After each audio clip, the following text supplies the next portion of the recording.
ଶୁଣନ୍ତୁ ମୋ କଥା ଧ୍ୟାନ ଦେଇକି। ହାନା ଯେତେବେଳେ ପରମେଶ୍ୱରକୁ ଜାଣିଲେ ସେ ନିଜ ପାଇଁ ସନ୍ତାନ ମାଗିଲେ ନାହିଁ, ତାଙ୍କ ପାଇଁ ମାଗିଲେ। ଆଉ ପରମେଶ୍ୱର କିଏ ଅଟନ୍ତି? ବାକ୍ୟ ଅଟନ୍ତି। ଅର୍ଥାତ୍ ହାନା ଯେତେବେଳେ ଈଶ୍ୱରଙ୍କ ବାକ୍ୟକୁ ଜାଣିଲେ ସେ ନିଜ ପାଇଁ ମାଗିଲେ ନାହିଁ। ସୋଲୋମନ ଯେତେବେଳେ ଜାଣିଲେ ଈଶ୍ୱରଙ୍କର ବାକ୍ୟ ସେ ନିଜ ପାଇଁ ମାଗିଲେ ନାହିଁ। ପରମେଶ୍ୱରଙ୍କର ଏମିତି ଆରାଧନା କରାଗଲା।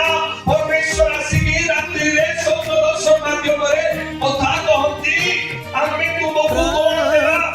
ସେତେବେଳେ ସେ କହୁଛନ୍ତି ତୁମରି ଲୋକମାନଙ୍କୁ ଶାସନ କରିବା ପାଇଁ, ତୁମରି ଇଚ୍ଛା ଅନୁସାରେ ତୁମରି ଲୋକମାନଙ୍କୁ ଶାସନ କରିବା ପାଇଁ।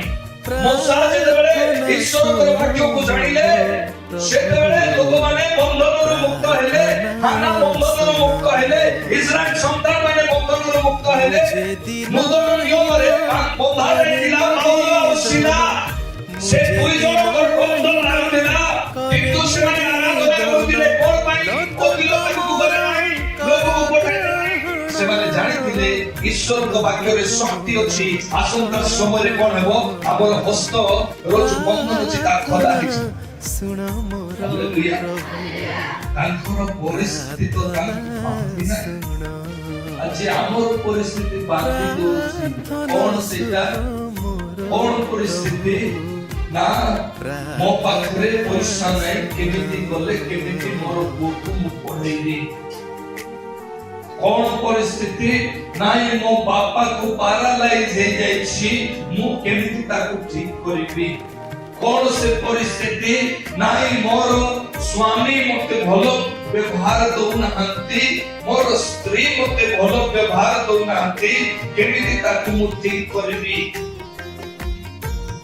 ଘରେ ଚିନ୍ତା କରନ୍ତୁ, ଆମେ କାହିଁକି ଈଶ୍ୱରଙ୍କର ଲୋକମାନେ ହେଇକି ଆମର ମନ ଏତେ ଛୋଟ ହେଇଯାଉଛି, ଆମର ଚିନ୍ତାଧାରା ଏତେ ଛୋଟ ହେଇଯାଉଛି। ଘରେ ଦେଖୁନାହାନ୍ତି ଅବ୍ରାହମର କଥା, ଯେତେବେଳେ ଅବ୍ରାହମ ନିଜର ପୁତ୍ର ଇସାକକୁ ଧରି ଚାଲୁଛନ୍ତି ବଳି ଉତ୍ସର୍ଗ କରିବା ପାଇଁ, ସେ ଯେତେବେଳେ ପଚାରିଲେ, କଣ ପଚାରିଲେ? କାଠ ଅଛି, କିରାସିନି ଅଛି, ନିଆଁ ଅଛି, ହେଲେ ବଳି ଚଢାଇବା ପାଇଁ ମେଣ୍ଢା କାହିଁ ନାହିଁ? ଅବ୍ରାହମ କହିଲେ ସେ ଜୀବବାଦୀ ସେ ଜାଗାରେ ମେଣ୍ଢା ଚୋରି।